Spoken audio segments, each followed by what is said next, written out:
We're still having our glitchy moments. I'm very sorry, guys. Give it a little bit. There it goes. Hello, I'm Gryffindor Eliza Fritz. Still doing the same video. Just in case you haven't figured that out. And now, as I said before,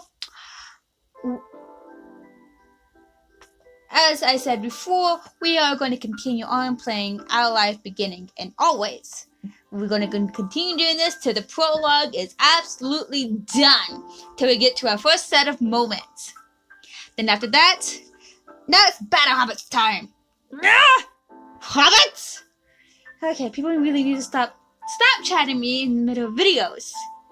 So yes, here we go.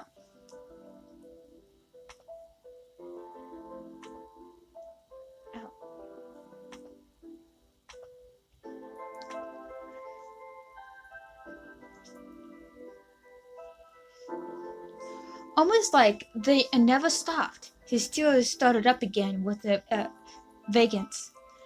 My parents, they didn't want to live together with me anymore. The tears fall fast and heavy over his flushed cheeks, sticking in his dark lashes. My mom made my dad leave and he took me with him. And now we have the house here and I want to go home. The outburst took you off guard. By the time he was done bellowing, Cove's chest was heavy with extractions. He can't breathe right now at the current moment because he's filled with tears. He snuffled and moved his glasses, wiping at his eyes with the back of his hand before he put them back on again. I hate this place. I want my real life back. I want my mom.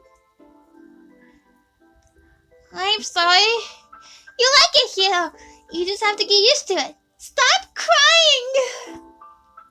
I've actually never told him to stop crying. Should I? Should I tell him to quit bawling like a child? What obscene. I'm sorry. He slipped his hand underneath his glasses and proceeded his fingers against his eyelids. Cove wounded himself up against another long crowd. He cried again. You felt bad for him, being forced to come here with no choice. You couldn't imagine what it would feel like to live with only one of your moms, but it must be pretty hard. But from way off in the distance, you heard your parents.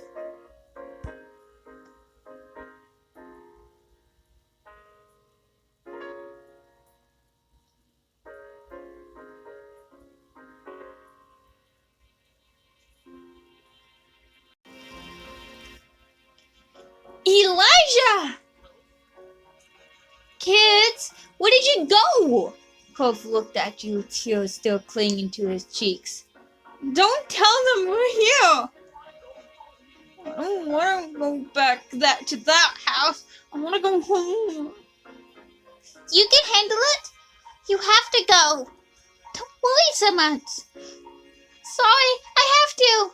It will be okay. It will be okay. You were struck by a sudden need to reassure Cove. It's not gonna hurt you, son. But isn't he your family too? Yeah, I guess. Then you can count on him when you really, really need him. You shot him a grin and pushed yourself to your feet. Slowly, Cove stood up with you, still looking a little reluctant. His dad rose roaring again. Cove, can you hear me? He looked towards the sound of his dad's voice, silent, then turned away while rubbing his not bandaged arm. Sorry, I still don't want to go. You called out yourself. You waited silently with him. You tried to convince him. Are you sure? You have to stay outside the whole night and sleep on wet grass. Before Cove could say anything else, you heard his dad voice again, even closer than before. There you are, bud.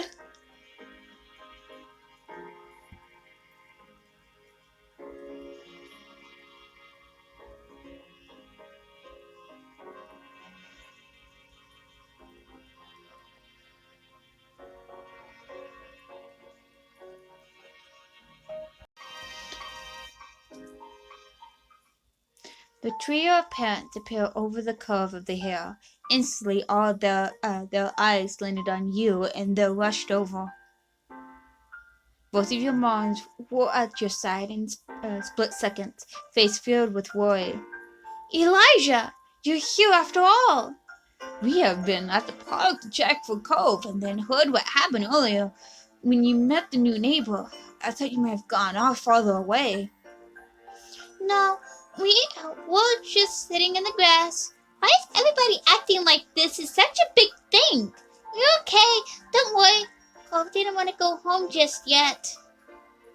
No, we're just sitting in the grass. Thank goodness you're both fine. Were you two having fun out here? You look over at Cove, who was wriggling against his dad's tight hug and pushed at his arms. You shrug. Yes, I like him. He's good. I think we're gonna marry him. Yes, I like him. He nodded, smiling slightly. Finally letting go.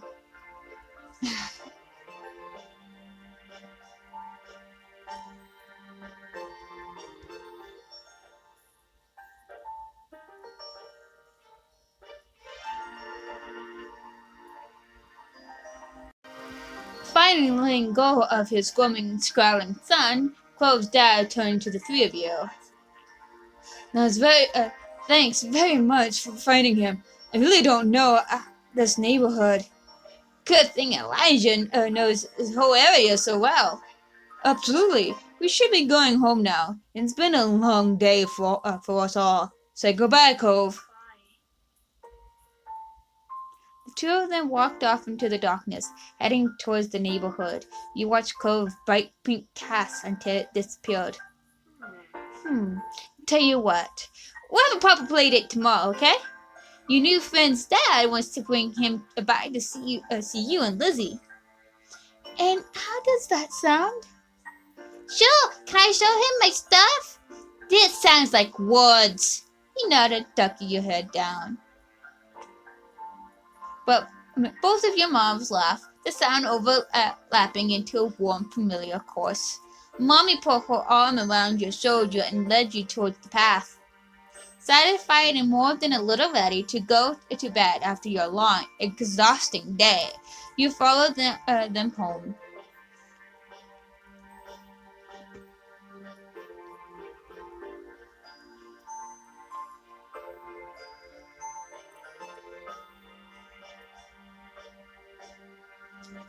Choose your feeling for Cove. This is how you feel towards Cove for the step. It can change in later steps. I want nervous crush.